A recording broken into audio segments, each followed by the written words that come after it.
নমস্কার বন্ধুরা, প্রত্যাশায় আপনাদের স্বাগত। আজকের ভিডিওতে আমরা ডাক ফার্মিংয়ের বিষয়ে কয়েকটা গুরুত্বপূর্ণ বিষয় আপনাদের সামনে তুলে ধরব এবং আলোচনা করব। এই ভিডিওটা কিন্তু সেই সমস্ত ফার্মার ভাইদের খুব কাজে লাগবে যারা ডাক ফার্মিং করছেন বা নতুন করে ডাক ফার্মিং করতে চাইছেন। তো তাদের জন্য কিন্তু এই ভিডিওটা খুব গুরুত্বপূর্ণ। তো দেখুন, ডাক ফার্মিং করতে গেলে যেটা খুব প্রয়োজন সেটা হচ্ছে সবার প্রথম জাত নির্বাচন করতে হবে। এই জাত নির্বাচনটা আপনি করবেন, আপনি কি পারপাসে বিজনেসটা করতে চাইছেন, অর্থাৎ মাংসের জন্য না ডিমের জন্য, তার উপর ভিত্তি করে কিন্তু আপনাকে জাত নির্বাচন করতে হবে। যদি খুব কম সময়ের মধ্যে হাঁসের ব্যবসায় একটা রিটার্ন পেতে চান তাহলে আপনাকে অবশ্যই মাংসের হাঁস করতে হবে। মাংসের হাঁসের মধ্যে এই যে হাঁসটা আপনারা দেখছেন এটা হচ্ছে ইন্ডিয়ান রানার। এই ইন্ডিয়ান রানার হাঁসটা যদি আপনারা চাষ করেন তাহলে কিন্তু খুব কম সময়ে আপনারা 2.5 থেকে 3 মাসের মধ্যে কিন্তু একটা ভালো রেজাল্ট পেতে পারেন। তো ইন্ডিয়ান রানার হাঁসটা একদমই দেশি হাঁস, তো দেশি হাঁসের মতনই তার গড়ন, তবে গ্রোথটা কিন্তু দেশি হাঁসের থেকে একটু বেশি, ফলে খুব তাড়াতাড়ি কিন্তু এই হাঁসের বৃদ্ধি হয় এবং এটি মাংসের জন্য মূলত এর চাহিদা রয়েছে। তো আপনারা যদি এই হাঁসটা নিয়ে শুরু করেন তাহলে কিন্তু আমি বলবো ব্যবসাটা কিন্তু আপনারা খুব তাড়াতাড়ি সহজে করতে পারবেন। এবং যে সময়ে আপনারা এই ব্যবসাটা শুরু করবেন সেটা হচ্ছে শীতের আগে, অর্থাৎ শীতের সময় যেন এই আপনার প্রোডাক্টটা বিক্রি করতে পারেন। অর্থাৎ শীত শুরু হওয়ার ঠিক 2.5 থেকে 3 মাস আগে যদি আপনারা এই হাঁস পালনটা শুরু করেন তাহলে কিন্তু শীতের সময় হাঁসের একটা ভালো চাহিদা থাকে, ভালো দাম পাওয়া যায়, ফলে এই সময়টা কিন্তু খুব গুরুত্বপূর্ণ।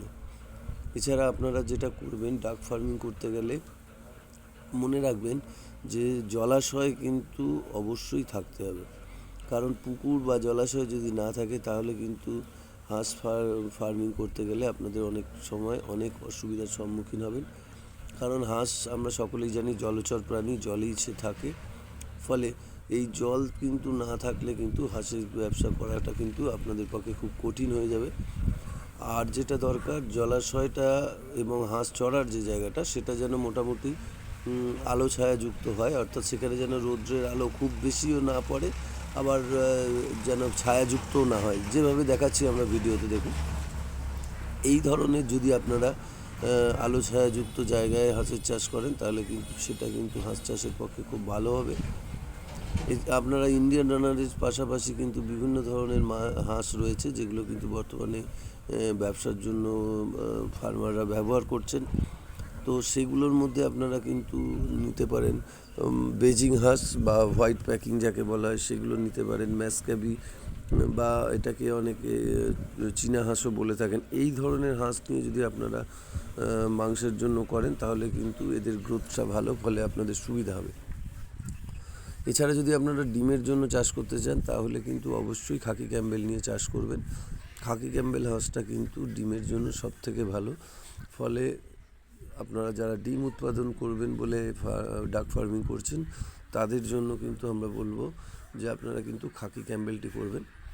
তো এবার হাঁসের চাষের জন্য যেটা সবথেকে বেশি গুরুত্ব আপনাদের বললাম যে জলাশয় এবং তার সাথে কিন্তু চড়ার জমি দিতে হবে, অনেকখানি চারণযোগ্য জমি দিতে হবে যাতে হাঁস ঘুরে ফিরে কিন্তু তার খাবারটা যাতে সংগ্রহ করতে পারে।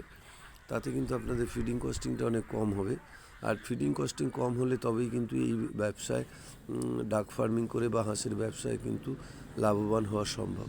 তো দেখুন, যেভাবে আমরা ছবিতে দেখাচ্ছি এই ধরনের কিন্তু পুকুর এবং চড়ার অনেক জমি যদি থাকে সেক্ষেত্রে কিন্তু আপনারা ডাক ফার্মিং করে কিন্তু অধিক লাভবান হতে পারেন। তো দেখতে থাকুন আমাদের ভিডিও, আর যদি ভালো লাগে তাহলে অবশ্যই লাইক এবং সাবস্ক্রাইব করতে পারেন।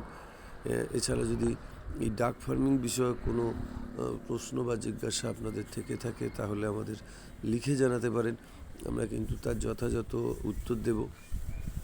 ডাক ফার্মিংয়ের বিষয়ে আরও বিস্তারিত তথ্য আমাদের বিভিন্ন ভিডিওতে আমরা দিয়েছি এবং আগামী দিনেও দেব।